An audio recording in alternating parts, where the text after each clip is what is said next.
ഭരിക്കുന്ന ഒരു ഗവൺമെന്റ് ഇതിനെതിരെ പ്രതിഷേധമൊന്നും ഉയർന്നില്ല എന്ന് പറയുന്നത് എവിടുത്തെ ന്യായമാണ്? ചാനൽ ചർച്ചയിലൂടെ രാഹുൽ ഗാന്ധിയെ പോലെയുള്ള ഒരു ദേശീയ നേതാവിന്, അദ്ദേഹം ഈ സംസ്ഥാനത്ത് ഇടയ്ക്കിടയ്ക്ക് വന്നു പോകുന്ന ആളാണ്, അദ്ദേഹത്തിന് നെഞ്ചിൽ പിടി ഉതിർക്കണം എന്ന് പറഞ്ഞാൽ ഒരു ഊമക്കത്ത് കിട്ടിയാൽ അതിന്റെ പേരിൽ പോലീസ് കേസെടുക്കണ്ടേ? നിയമവാഴ്ച ഉറപ്പുവരുത്തുന്ന ഒരു ഗവൺമെന്റ് ഇത് നിസ്സാരം എന്ന് പറഞ്ഞത് എങ്ങനെയാണ്? പ്രതിപക്ഷത്തിന്റെ പ്രകടനവും പാർട്ടിയുടെ പ്രതിഷേധമൊക്കെ നോക്കിയിട്ടാണോ ഭരിക്കുന്ന ഗവൺമെന്റ് ഈ കാര്യത്തിൽ? അദ്ദേഹം സെക്യൂരിറ്റിയുള്ള ആളാണ്, ഹൈ പ്രയോറിറ്റിയിൽ രാജ്യം കൊണ്ടു നടക്കുന്ന ആളാണ്. അദ്ദേഹത്തെ വെടിവെച്ച് വെല്ലും എന്ന് ചാനൽ ചർച്ചയിലൂടെ പറഞ്ഞാൽ ഇന്ത്യ ഗവൺമെന്റ് അത് ഗൌരവമായിട്ട് എടുക്കണമല്ലോ. പിന്നല്ലേ സംസ്ഥാന ഗവൺമെന്റ് ഈ നിയമസഭയിൽ അത് ഒരു നിസ്സാര സംഭവം അങ്ങനെയാ പറഞ്ഞത്. അത്ഭുതകരമായിരിക്കുന്നു. പ്രതിഷേധമാണ് വേണ്ടത് എങ്കിൽ സംസ്ഥാനത്തൊട്ടാകെ UDF ഈ കാര്യത്തിൽ പ്രതിഷേധിക്കും, യാതൊരു സംശയവും വേണ്ട.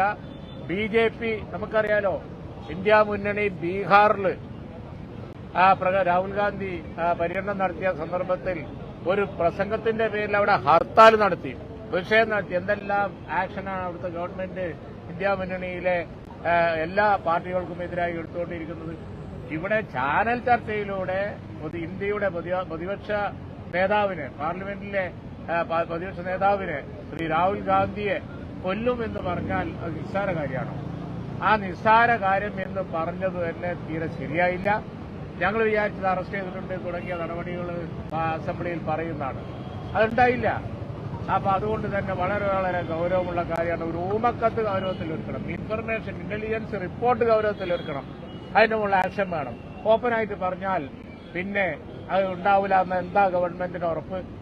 അങ്ങനെ ഒരു സംഭവം നടക്കൂല എന്ന് എന്താ സർക്കാരിന് ഉറപ്പ്? അപ്പൊ അതുകൊണ്ട് തന്നെ എന്താണ് അതിന്റെ പ്രേരണ? എവിടുന്നാണ് ഇത് വന്നത്? ആരാണ് ഇതിന്റെ പിന്നിൽ? ഇതൊക്കെ നോക്കൽ ഗവൺമെന്റിന്റെ ഉത്തരവാദിത്തമാണ്. അതുകൊണ്ട് തന്നെ ഇന്ത്യ കണ്ടതല്ലേ വെടിവെപ്പുകൾ? നെഹ്റു കുടുംബത്തിനെ ഫിനിഷ് ചെയ്തത് ഇന്ത്യ കണ്ടതല്ലേ? അത് നിസ്സാര കാര്യമാണോ? അതുകൊണ്ട് തന്നെ ആ സംഭവം വളരെ നിസ്സാരം എന്ന് പറഞ്ഞതിലും അതിയായ പ്രതിഷേധം സംസ്ഥാനത്ത് ഉയരും. UDF അതിൽ പ്രതിഷേധിക്കും, യാതൊരു സംശയവും വേണ്ട. തീർച്ചയായും ഇത് എന്താ പറയാ, പ്രതിപക്ഷം ആരോപിക്കുന്നത് പോലെ ഗവൺമെന്റിന്റെ ഒരു നിസ്സാരം എന്നുള്ളത് ഒരു അൺഹോളി അലയൻസായി ആരെങ്കിലും സംശയിച്ചാൽ അവരെ കുറ്റപ്പെടുത്താൻ കഴിയില്ല.